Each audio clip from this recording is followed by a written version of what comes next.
Hi guys, welcome to the Freelancer of the Week. And today, I'll be talking to a marketing and mindset coach who was once stuck in depression since childhood but overcame it and become profitable in business, serving multi-million dollar companies using chatbot. And that is none other than Charlene Ormo.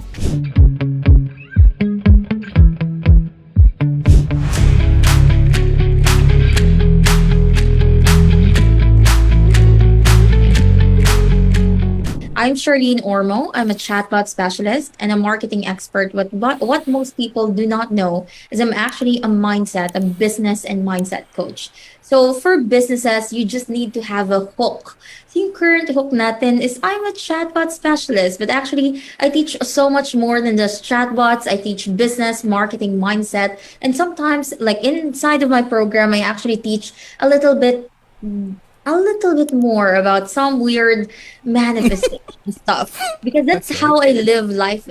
So a little bit about me as well. A little bit more is that I worked with multi-million dollar companies under Yeah. this brand called School of Bots. So I used to be a chatbot marketing manager for School of Bots, and I've worked with brands like Mind Valley, ClickFunnels, marami pa. Kalimutan kita.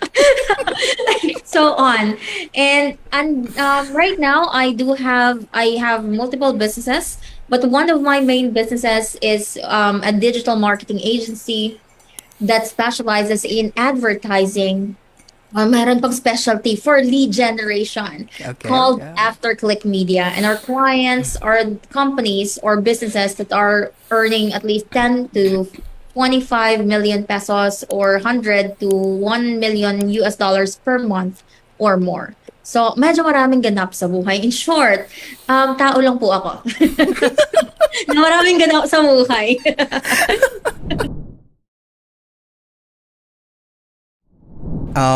Ano yung pinaka greatest achievement mo in life as a freelancer? Yeah. Okay. So, greatest achievement is, I guess, will be surprising for most people. Because for Yeah. most people, their greatest achievement is buying a car, buying a house, buying properties, Yeah. buying Yeah. Yeah. blah, blah, blah, blah, blah. I earn a lot of money, but I don't even have my own car because I Yeah. don't know how to drive. Yeah. So, not yet. At least I don't know how to drive yet. So, I Okay. don't, for me, when it comes to greatest achievement, I don't put so much value on achievements, kumbaga, in terms of the physical, materialistic side of things. So I'll answer it in two ways. Wow. Yeah. Okay. Greatest achievement in life is actually overcoming depression on a personal level because Okay. it's such a tough thing to do that it molds you as a person and it gets you to care so much about everybody outside than your own self. So that's number Okay. one. Greatest achievement in life. Greatest achievement in business is, I guess, being able to just always take a risk. I have this mindset na kahit na kung ano I have this belief, weird belief, which I wired myself to believe in that I can make money anytime, anywhere, anyhow I choose to. So even though, like, let's say, for example, whatever happens tomorrow and I start all over again, I know just give me 1 year, I can get back to the top of whatever that thing is in 1 year Yeah. time. So I guess the greatest achievement in business that I have is having this mindset of just wherever I go, I'll figure the Yeah. shit out of things. So it's so Yeah. much more. It goes beyond just the material side of things. Kasi material, makukuha mo lang yun eh. Easy lang yun eh. I Yeah. mean, easy lang sa akin yung sabihin, but I did not come from much. So, Yeah. but when you get there, easy na lang yan.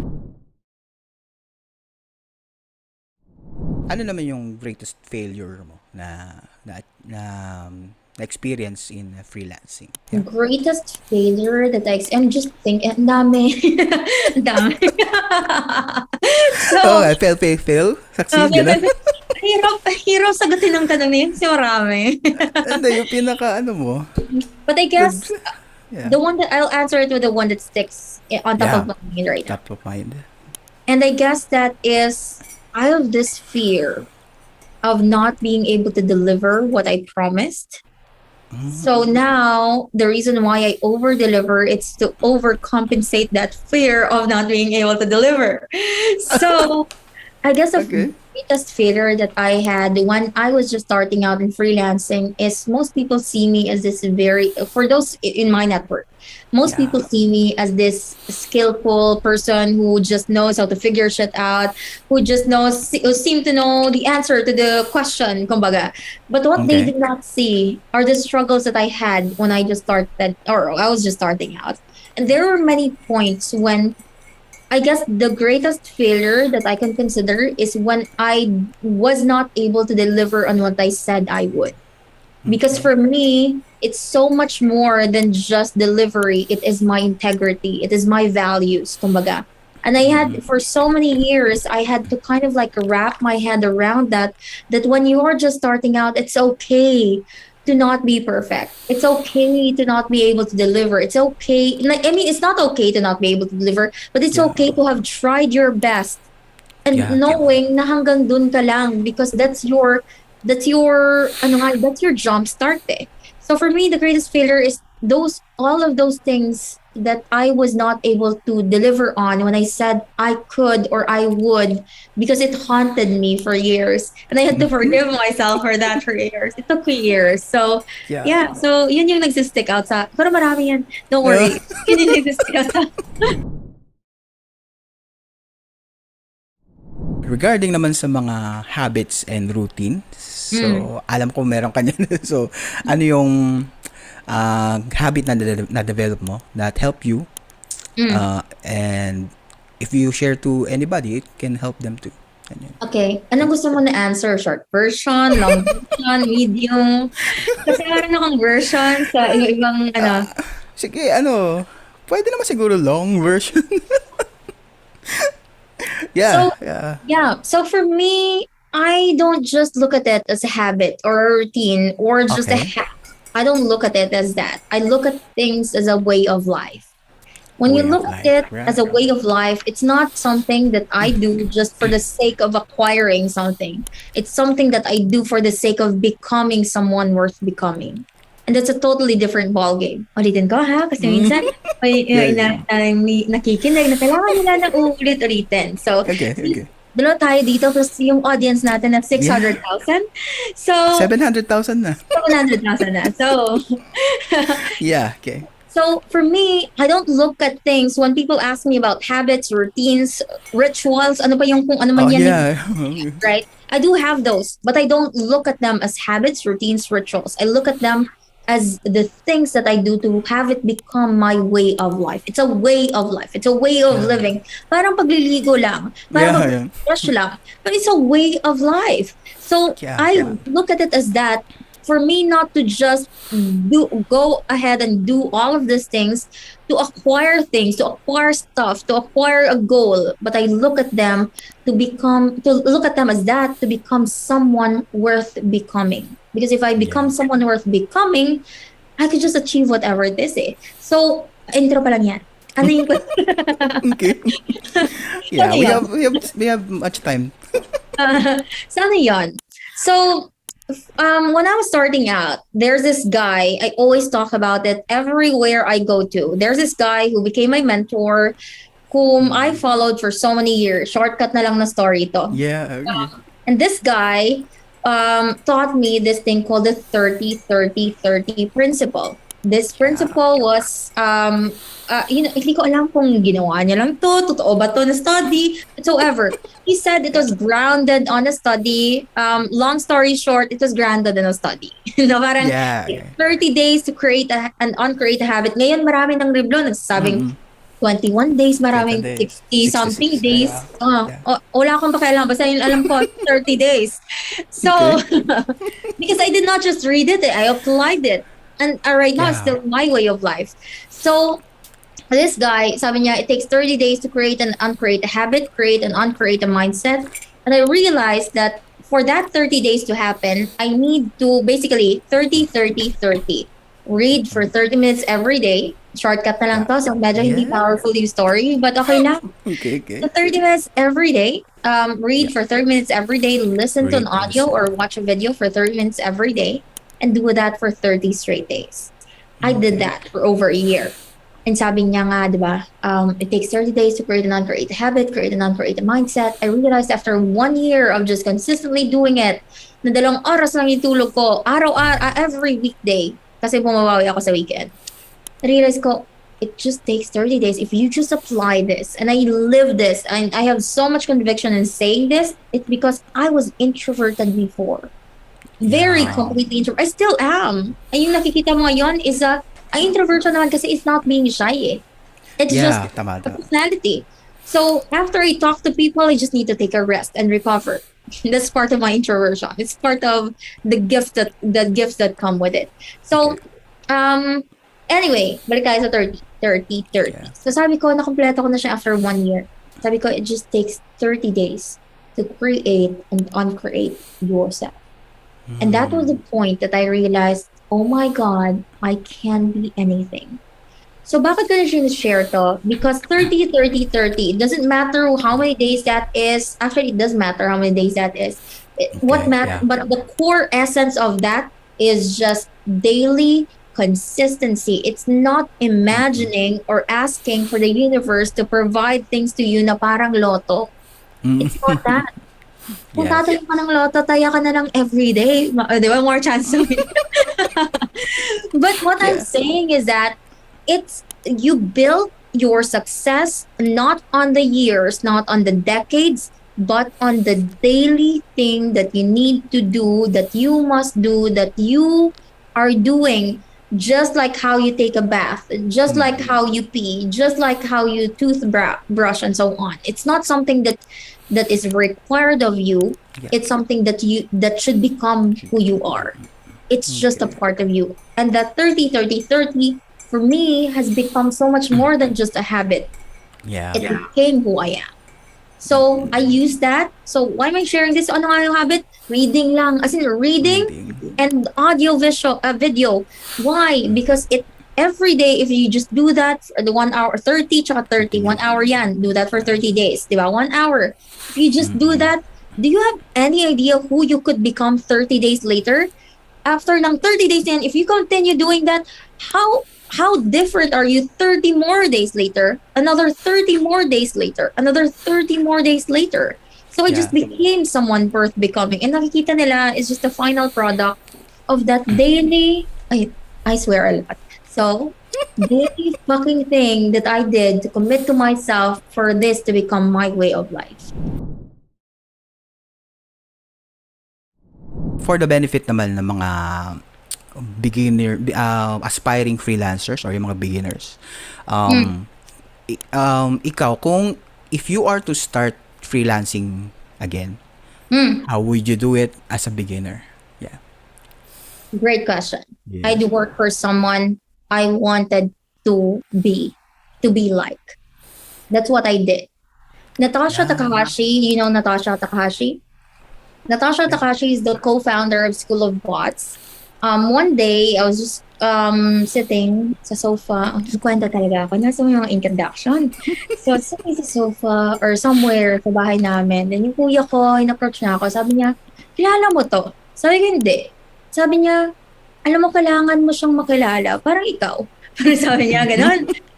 Tapos sabi ko, okay. Ever since then, alam mo yung RAS, Reticular Activating System. Pag na-introduce na sa'yo, you can't help but not see it anymore. Yeah. So, you just see it everywhere. So, I just saw her everywhere. And one day, na-realize ko, okay, what if I work for this person? So, that's what I did.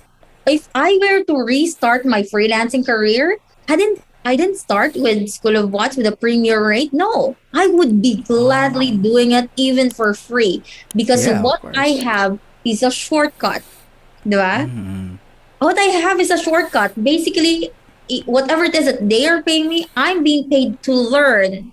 Kumbaga. So if I'm a newbie, complete newbie, I would not rush into going into 6 figures, 7 figures. Kasi madali lang yan eh. I mean, minsan kasi, nangmamadali lang tayo ng bonggang-bongga. Tapos sa pagmamadali natin, naka-close tayo ng 6 figures, and for most people without foundation na naka-close ng 6 figures, they will become depressed in trying to deliver that. Bakit? Hindi pa nag-match yung identity nila. Sa six figures na yan.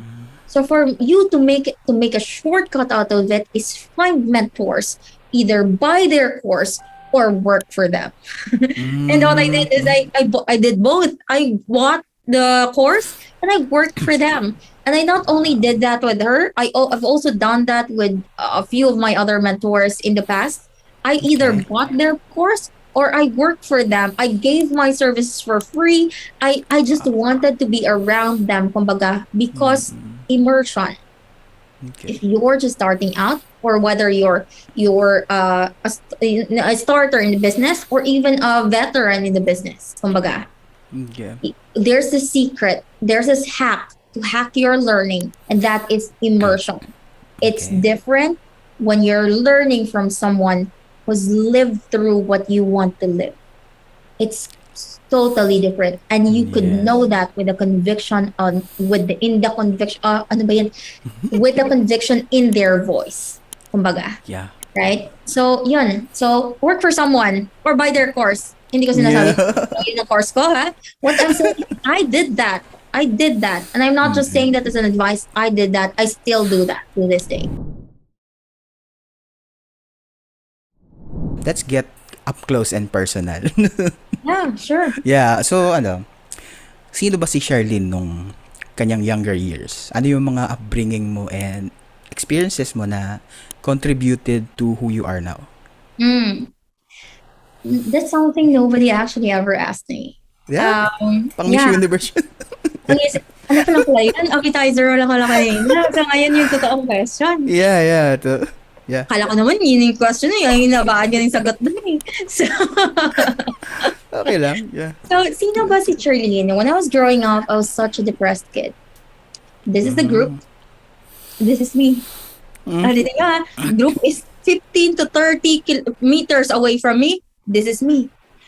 I was such a misunderstood kid, a depressed, misunderstood emo kid, na very, very silent, to the point that people, when I was in elementary, parang grade 4 to grade 6, I stopped talking. Kala ng ibang tao, pipi ako. Hindi ko ma-imagine. Yeah. Sige, continue. I was so introverted. I think I just what most people would say an old soul. I grew up with ever since I was young, when I was 6 years old, yung question ko hindi yung normal question. Yung question ko sa sarili ko, I can clearly remember na nakasakay ako sa tricycle pauwi ng bahay. Mayroon kaming parang sumusundo sa amin ng mga tricycle. Parang group of kids kami na may taga-sundo na same na tricycle driver. Hindi hindi service. Tricycle driver. Parang ganon. So, I can clearly remember I was riding sa tricycle, tapos gumaganon pa yung hang. Ganon. Tapos, I can remember asking myself, what is the one question what is the one word that could answer all of the questions in the universe? Diba? Actually, 6 years old pa lang ako. In short, 6 years old pa lang ako, weirdo na ako. So, I was, how did it mold me growing up? I didn't have a lot of friends growing up. Okay. I am very personable right now, but I had to learn to mold that shit out of myself. I did not know how to deal with people. I did not even know how to talk to people. But here's what I did know. When I was about 13 to 15 years old, I was so depressed. Trigger warning. I almost committed suicide when I was 13 to 15 years old. And in that time, on the third try that I was about to attempt to do it. Third try?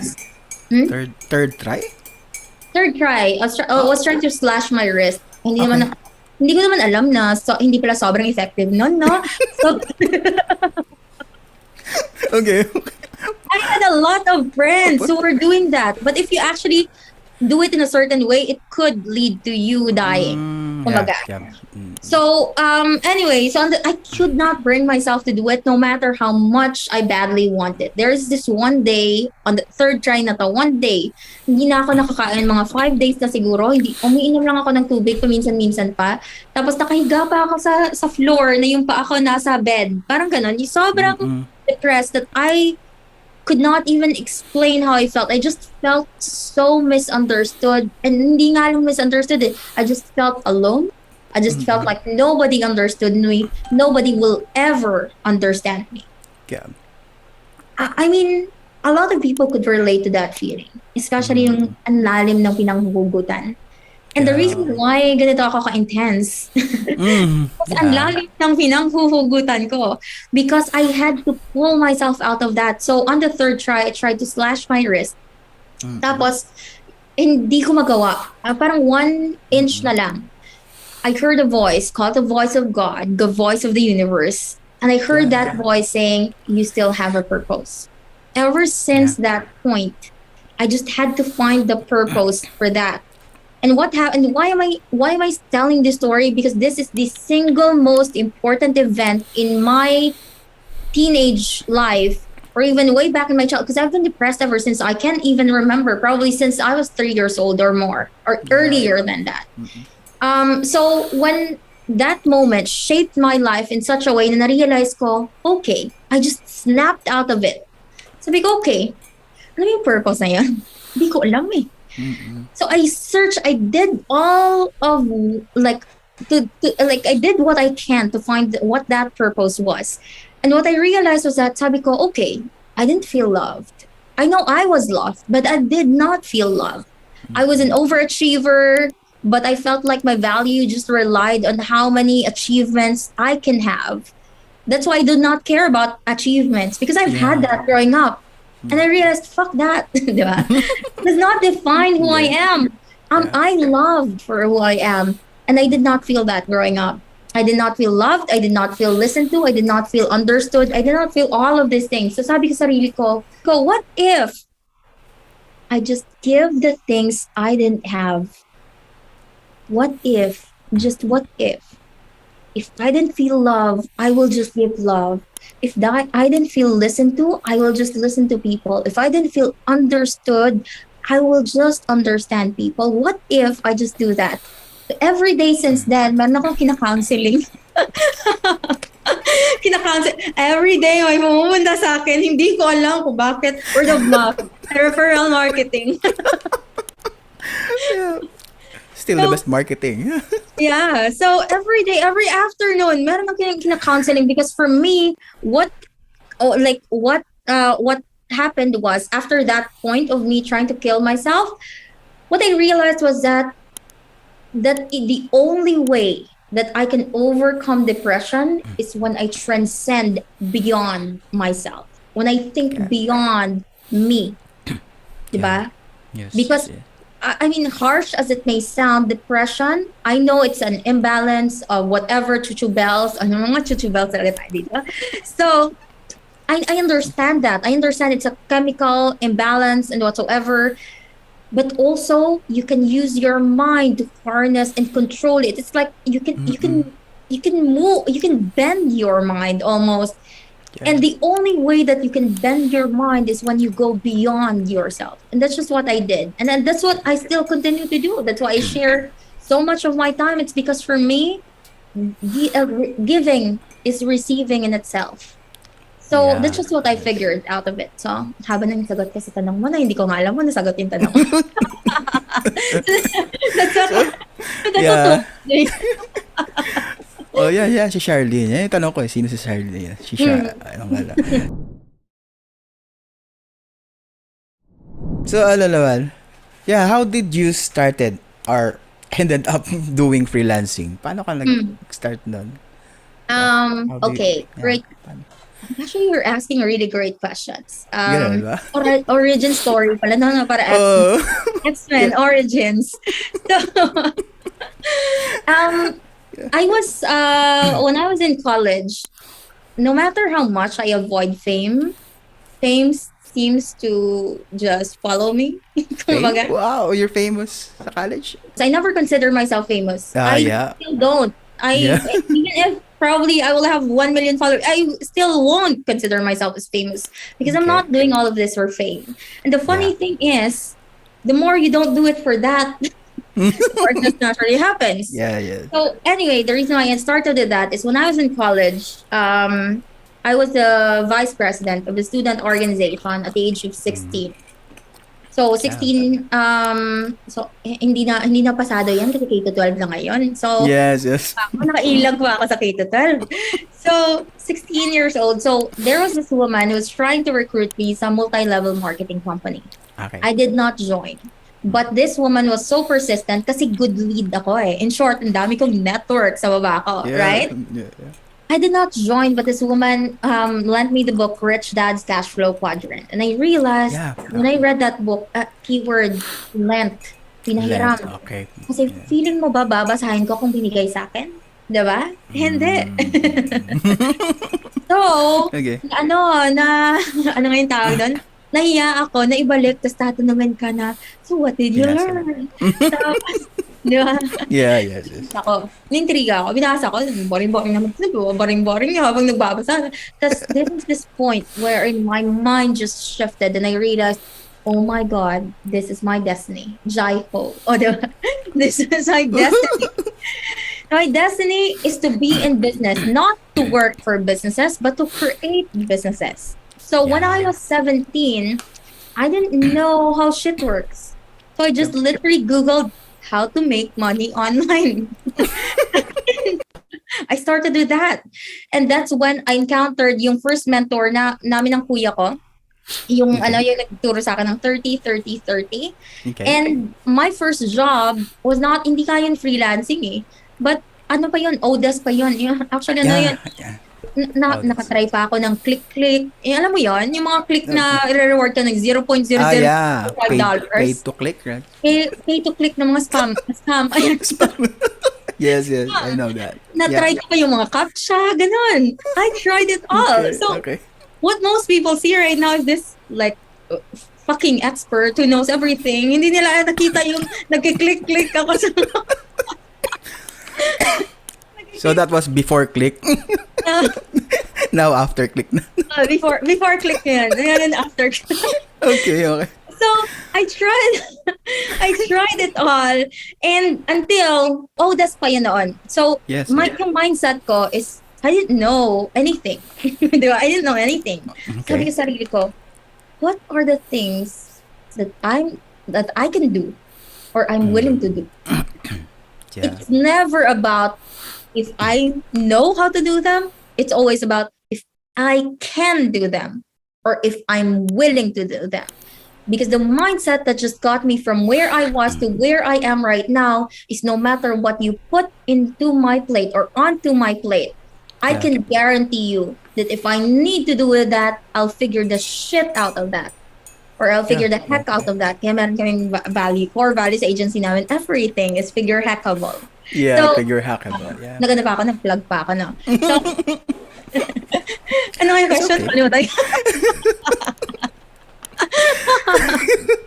Ano tayo? Ayun na. How did you start freelancing na nga? Ayun na nga. Ano pala yun, guys? Intro ko lang yun. So, yung totoo nangyari. So, I had a job, my very first job, legit na job. Hindi na Legit, scam. Okay. Ako yung na-scam pala, yung the best. So, legit na to. My very first job was an audio transcription. 1 hour. Okay, wow. Turnaround time is 3 hours. Sabi ko, kasi makikinig lang. I can do or I'm willing to do, di ba? I can do. Kasi makikinig lang ako, itatype ko. Hindi pa uso noon yung transcription software ngayon na i-edit nga. I-feed mo na lang tapos i-edit. Hindi pa uso noon. Manual talaga noon.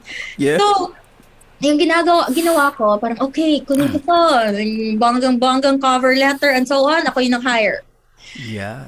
Yung nangyari is, pag-open ko ng audio, surprise, Australian accent. Wait. Every single 0.5 second, mga 10 times ko siyang uulitin para maintindihan ko yung sinabi niyang cunt in the future. Future. mga 30 minutes para figure out na yung sinasabi niyo pala, the current and the future. So imagine mo, that current and the forwards lang yan. Meron pang 1 hour. Okay. Long story short, it took me 10 hours to finish that 1 hour audio. Yung 10 tipong dapat hours. 3 hours yung turnaround time. By the 5th hour, minumura na ako ng client. Parang iiyak Okay. na ako. Sabi ko, ayoko na. Give up. Okay. Tapos sabi niya, hindi, okay lang. Tapusin mo. Pero minumura niya ako every hour. So pagkatapos ng 10th hour, sinambit ko na sa kanya. Pag submit ko sa kanya, binayaran ako $7.57 or 55 something, 53 cents. $7. Basta $7. May cut pa yung Upwork. 10 hours work yung mga nagreklamo dyan na parang, oh my God, I'm just paid $12 per hour. I started with $7.55 for 10 hours. O, di ba yun yan? Okay. Di ba? Okay. But, that thing, di ba dapat ma-depress-depressa na ako? No, wala. Sobrang saya ko. Okay lang. Medyo confused din ako. Bakit masaya ako? Saya. Because that was the moment I realized, oh my God, I can make money online. Yeah. So, long story pa yan. Pero yun yung start.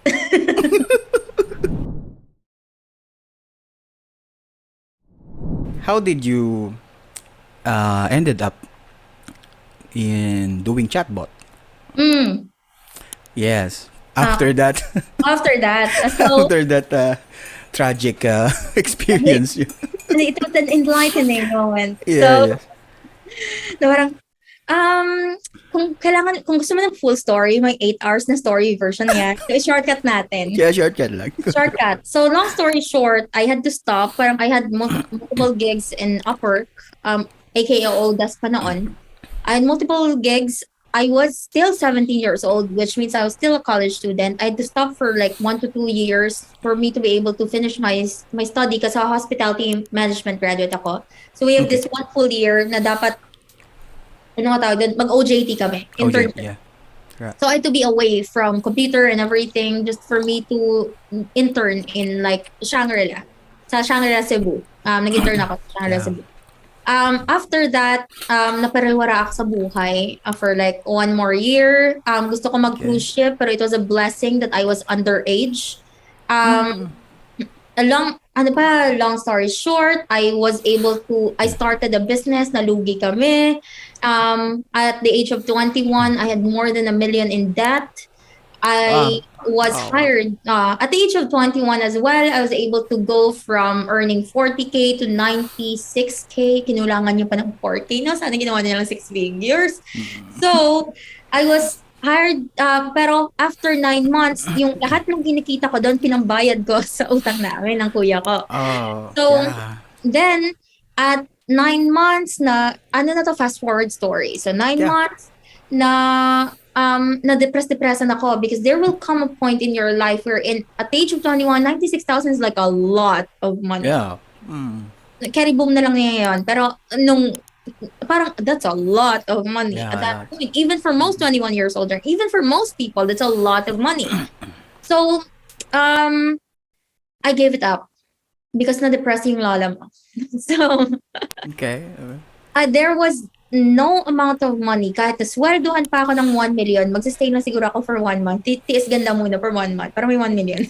Yeah. Pero there was no amount of money that could make me stay even longer in that job. I resigned for 2 years na lost ako sa buhay. Hindi naman sa buhay in general. Na lost ako because I was trying to figure out ano ba yung gusto ko sa buhay. Yun yung hindi nakita ng most people. Nakita nila na parang, oh my God, you know what you want, you go after it. You did not see all of those years that I was so lost, I didn't even know what to do. I had 2 licenses, insurance. I got offers to do life coaching, even at the age of 21 years old with 0 experience.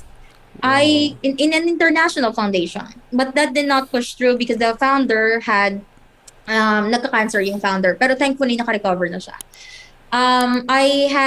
I tried MLM, pero yung social na MLM, kasi choosy naman ako. Choosy ako. it did not work. I did a lot of things. I even did speaking engagements. I even did law of attraction coaching. I did a lot of different things in a 2 year period of time until one day. Di ba? Ano pa yan? Introduction. Okay, that na. One day, One day. bumalik ako sa Bacolod because Bacolod is my hometown. Bumalik ako sa Bacolod because there was this point na na-scam ako. And I felt like I just needed to regain my self-confidence, and I was losing it, and I don't know myself anymore. So when I went back to the Bacolod, I was like, there were many phases in my life. Pag sinabi kong depression, may mga depression kasi na seasonal lang for most people. Na parang, okay, there's this event in their life and then they become depressed. But there are depressions like mine. It follows you like a shadow. If you just don't take care of yourself, it will haunt you, kumbaga. So when I went back in Bacolod, I was bedridden for like 3 months. Almost bedridden. Hindi naman completely bedridden. I can still, but I was almost bedridden for 3 months, and I had to rebuild myself back up again, piece by piece, brick by brick. And I don't mean that metaphorically. I meant that I literally had to convince myself to take just one fucking step for that day. Nagtulog ako. Another step the next day. Nagtulog ako. I had to build myself back up. So, and then later on, there's this, naalala mo yung, you've been following John for quite some time, diba? John Pagulay. He's our shared mentor.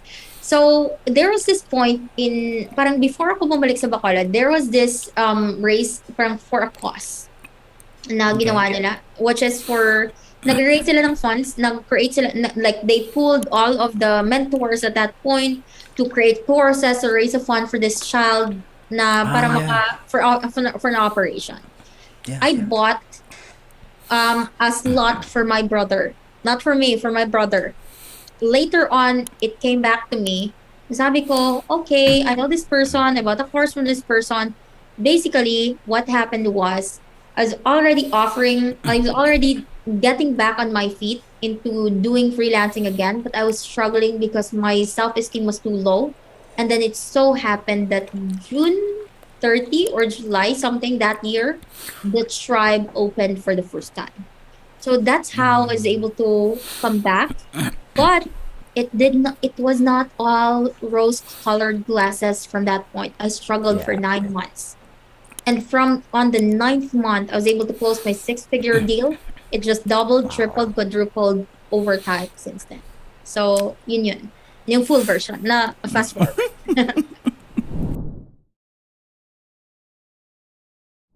Let's talk naman about your agency. How did it form? Yeah, so as I mentioned, I have multiple businesses, one of which is an agency.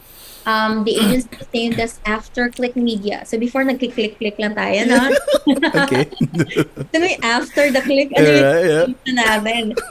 So the name was actually coined by my co-founder, Jamelin Songalia. She's an advertiser. I'm a marketer. One day, diba? I was working with big brands at this point na ako, mabilis ako maboring. Pag wala ng challenge, parang feeling ko nakamove on na ako. Gusto ko ng next challenge na ulit. So, one day, there was this one point in 2020, I believe, 2019 or 2020, hindi ko na maalala. Na sobrang dami nag-inquire sa akin every single month.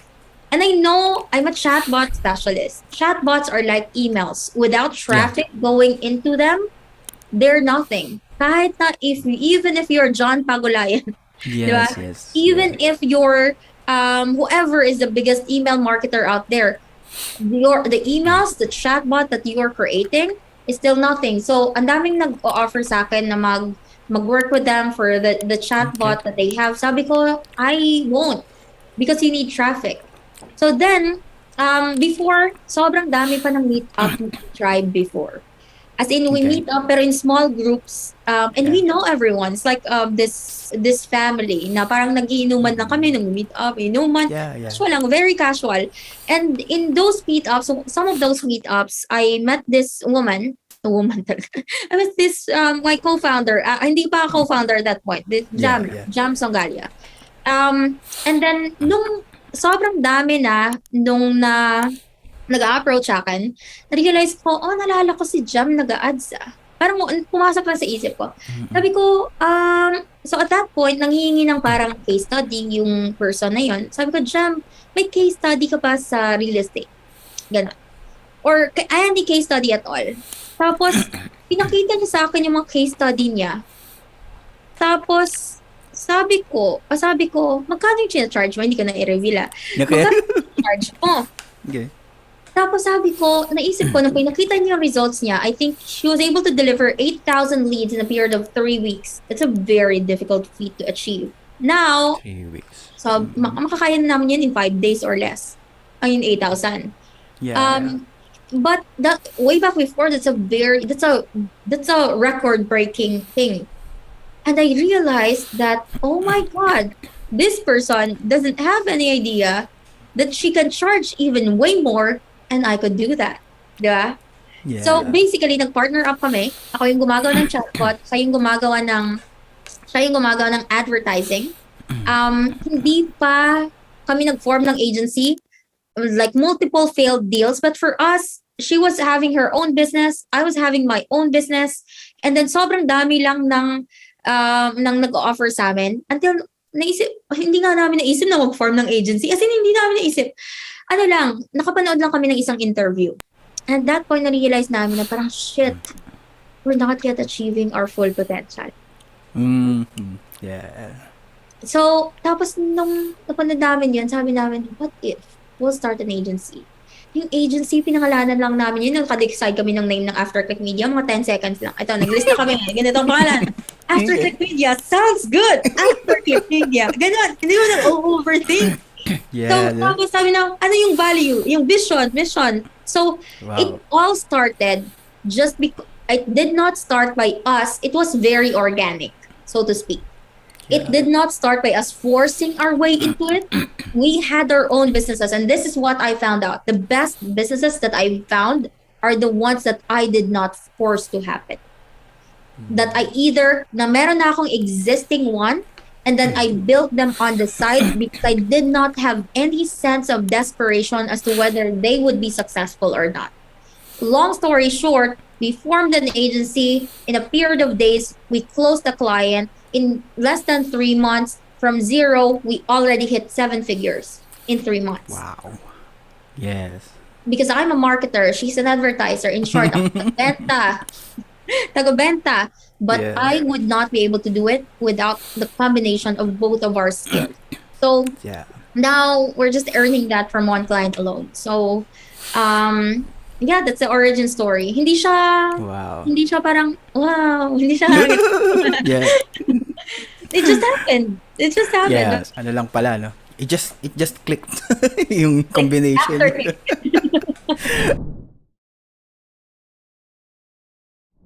Yung masterclass mo, you said na ano yan, di ba? Ginagawa mo siya yearly.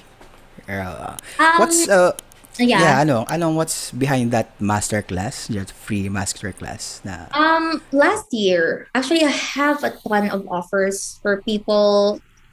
Ay, oh my God, sasabog na lang yung inbox ko with people asking me to mentor them. Yeah. Ayoko. For so many years, ayoko. As in, ini-ignore ko lang, siniskin zone ko lang. Because nga, sabi ko, I mean, ganito kasi ako magsalita, di ba? So, hindi wala sa akin yung mga tao na introverted ako. Right? Okay. But I am very overwhelmed by messages of people asking me for help. Very, very overwhelmed. Like, there were many moments that I'm receiving like tens of those on a daily basis. On a daily fucking basis. And I'm so overwhelmed by them. And sabi ko, ayoko mong mentor kasi kaya ko namang income yung pera na yan sa negosyo ko di ba? Parang wala pa akong stress. At least yung isa stress ko, yung client ko lang, isa lang, or multiple lang sila. Hindi yung pag nag-mentor ka kasi ang dami di ba? So, the concept behind the masterclass is that so to be more specific, I do a lot of free webinars within an exclusive group, or like for example in the tribe. I did that because it's a tribe anniversary. It's my gift. It's my way of giving back. As in yung tipong naka-attend ka ba nun? Sa chatbot mo, sa'yo? Yes, sa Mastermind. Tribe, I did Ah, two yeah, sa Tribe, the first, yeah. Yeah. So I even did The a first. second one, which is I exposed the proposal secrets. Yung tipong yung Yes, yeah, nagko-comment is, bakit free ito? Parang ganon. Bakit mm, free ito? Because, yun nga, sabi ko nga, fear ko to under-deliver. Nag-over-deliver ako, di ba? okay. So Free Masterclass was born out of when last year. So it started last year. My dad Yes. died. I'm sorry. So, my dad died because of COVID, and he has a pre-existing pneumonia na. So basically, what COVID did was to fasten the progress of all of those things. And when he died, hindi kami close. But alam mo yung ano, when someone you know passes away, you tend to see all of the positives in them na na-miss mo when they were still living. And I Yeah. didn't have a closer relationship with my dad, but when he died, I appreciated how like so much of what like the mindset that he invested and carved out of us. Because it was our dad who made us believe that whatever it is that you see from other people or in other people, you can also achieve that. Yung tipong yung mindset na kung kaya nyo yan, kaya mo din. But not in on a cliche level. We live that. I live that. As in, literally, I can look at anyone who's successful. Hindi ako magpapapicture sa kanila because naisip ko, baka naman magpapapicture na parang fun ako. What if I just work with you, for you? I don't know. What if I just strive my way? For me, it was a motivation to just get into that level. So, when he died, na-lost ako. Kasi sabi ko, ano ko na existential crisis. Sabi ko, alam mo yung na-hit ka ng reality na parang, oh my God, this is life. Diba? Na parang life can be taken away from you anytime. And I kept on asking myself, am I doing something that fulfills me? Am I doing something that makes me happy? Or am I just doing something because it gives me money, it gives me security, it gives me comfort? Am I doing something meaningful in my life? And what are the things that I am not yet doing that I know I should do, I must do, I can do? Long story short, I created a masterclass at that point. Merong Instagram PH Summit. We were the ones who created that from scratch. AfterClick Media. After. Yeah, wow. We created that from scratch in less than 6 weeks from just a concept. Hangin lang. As in hangin. Kami lahat nagplano from scratch. Hiring speakers, hiring team members, all of those things that you've Wow. seen. We did Okay. that all in 6 weeks. What most people could do in 6 months. Yeah. So, in that time period, why am I saying that? In that time period, 40,000 leads yung na-generate natin. Wow. In 3 weeks. Kasi 3 weeks lang yung lead generation. In that time period, what basically happened was a lot of people messaged me to mentor them. And I don't want to. Choosy. Choosy. So, na-realize ko, so nag-create ako ng slides. Pag nag-create ko ng slides, sabi ko, okay, what if I just, okay, ayoko na ng isa-isang sagot. What if mag-create na lang ako ng bootcamp? Ganun ako. Minsan, I just act before I think. So, okay, create ng bootcamp. Walang laman yung bootcamp, title lang. Okay. Sabi ko, okay, it will make me happy, it will make me happier, and it will fulfill me if I just teach people. But not on a level of isa-isahin ko yung messenger na Yeah. messages nila sa akin. Created the bootcamp. I only had 3 days to prepare for the bootcamp. Sabi ko, okay, what if, alam ko pagkatapos ng bootcamp, ano yung tatanong naman sa akin, di ba? What if I'll just create a course? So what most people see is that right now, they're seeing me launch a program. This is not my first program. My first program was last year that I launched very silently to a very small group of people. Hindi na, mag-launch nga ako ng program ngayon, hindi ko pinopromote kahit man lang sa profile ko, di ba? Yung pinopromote ko is the free masterclass. Hindi ko pinopromote yung open program. There's a purpose for that. So, anyway, I did that because it fulfills me. This recent masterclass, so I only do one free chatbot masterclass every year. So this free masterclass, what most people did not know is I spent multiple six figures just to make this happen. Wow. Bakit? It makes me happy eh. At is ganda tayo sa happiness na yan. So, I do not Okay. even care if people will enroll. Because I know they will. Actually, kinakabahan ako na sumobra kesa kumulang. Yeah. Because for me, I want to know people. I am invested in people. And ginagawa ko lang to because it makes me happy. And kung ano man yung ma-income ko sa masterclass na to, kaya kong i-income yan with way lesser work. Na yung Yes, tipong yes. tutulog lang ako sa kung ano mang negosyo ko. So, kaso nga lang ganda tayo sa happiness. So, I did that because it makes me happy. So, ganun lang. So, yun, Ayan. yung history. Yun, Ganun yun. Hindi siya okay. mind-blowing. Very successful naman. Yeah. Yeah. Yeah, very successful in masterclass. We're supposed to hit 99. We most likely will hit 99 enrollees. Ang daming gusto mag-enroll na mini-message ako. Gusto ko mag-enroll. Yung iba, di ba, bebentahan na. Sinasabihin ko, bakit? Bakit? Because for me, I'm not about quantity. I don't care if we hit or not the 99. I care that we have quality people inside. There is a price as to why the price is that way. There's a reason why I did the masterclass that way. You've attended the masterclass, right? Yes. It's a process of elimination, if you know this. Yeah. Elimination, so first part, the story was a process of elimination. To those who cannot relate, that means they have not started a business, they did not start freelancing, they did not experience all of those like doubts within themselves. It's a process of elimination. When I pitched, that was a process of elimination. I did not want anybody to go inside the program who did not have the right mindset. The price is a process of elimination, because if it's affordable, I don't want people who are course hoarders who will just go there. So, and it's a commitment to themselves. The more you pay, the more you pay attention. So, yeah. In the future, ano bang goals na or yung gusto mong ma-achieve? In personal and yung sa ano mo, sa business mo? Hirap niyan kasi yan management sa buhay. Ang dami kong goals. Diba? But my greatest goal is that my next step, this is probably the last, I'm not saying it will be, it might be the last chatbot course that I'll ever be launching, because my goal is to move into coaching people with their mindset. I've talked to, probably in a span of 1 year, I've talked to like 50 webinars, accountability calls, whatsoever.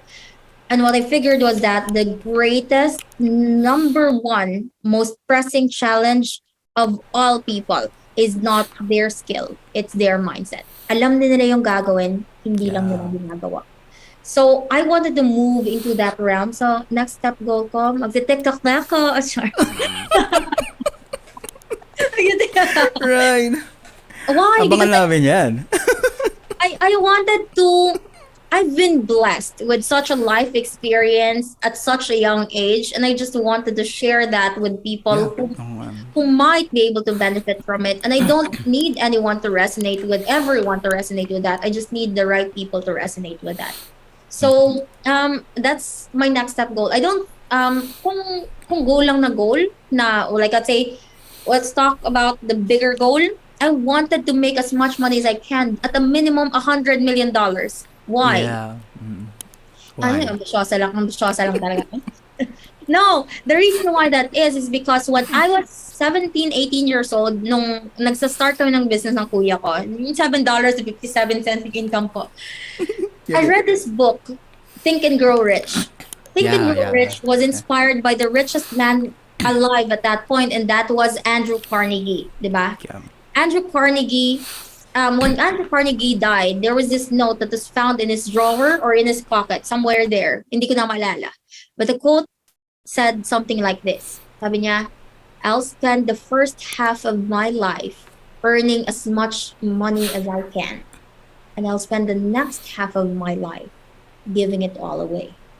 I want to be able to be as rich as I can be. So when I die, my greatest ambition is to give it all away. And corny man panggingan yan, pero yan yung totoong ambisyon ko sa buhay. Wow. So, yun. Ganun. Kahit 1 million lang sa akin. Joke. Tuturuan na lang kita sa 1 million. Okay. Grabe, thank you very much. Last na lang, Thank you very much sa iyong time and I really enjoyed this. And Akala ko chatbot sa usapan natin, no? Oo nga eh. Kasi chatbot yung nalagay ko sa teaser. Pero eto na lang. Last, kasi na tayo eh. 1 hour na tayo eh. So, alam ko sanay ka sa 3 hours pero ako kasi 1 hour na. So, final.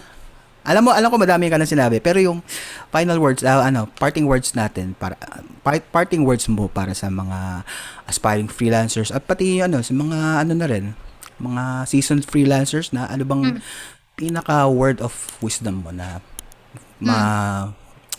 ma-share mo sa kanila. Okay. Yeah. Ito na lang. Marami. Pero out of all of them, ito, huwag kayong magmadali. Okay. Kasi huwag kayong magmadali.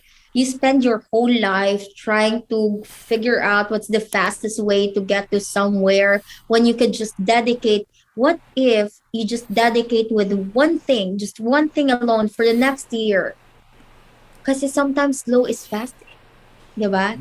Most people, why are most people in the freelancing world not succeeding? It's because they've been trying to figure out what's the fastest way to get to their goal, not knowing that the fastest is the slowest way. Instead, what is a way that you can commit to on a daily basis that if you just do that, it will not only almost guarantee, but guarantee your success.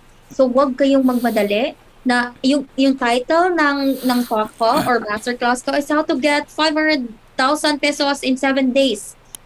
And yung nakikita nila is just the result eh. Hindi na nila nakikita yung experience, yung foundation ng experience, skills, talents, abilities, whatsoever. Hindi nila nakikita yun. Hindi na nila nakita na sa 8 days ng preparation ng masterclass sa isang 4 days na yon hindi pala ako nakaligo kasi nakalimutan. Hindi nila nakita yung foundation. What I'm saying right now is wag kayong magmadali to achieve the sabi ko, why? Alam ko nabudol kayo sa 500K. Diba? But what if you just build your mind, you just build yourself, you just build your skills to not only get 500K in 7 days, but get millions more in your whole lifetime? So wag kayong magmadali. Because for me, I tend to look at life as not a short-term game. It's a long-term game. For me, ever since I was 6 years old, I know. It's not a question. It's a statement. I know I'm going to be rich. And my job is just that, how do I answer when? So if you want to be rich, if you want to have all of those things, you will. Yeah. You may not have it tomorrow, next year, but you will.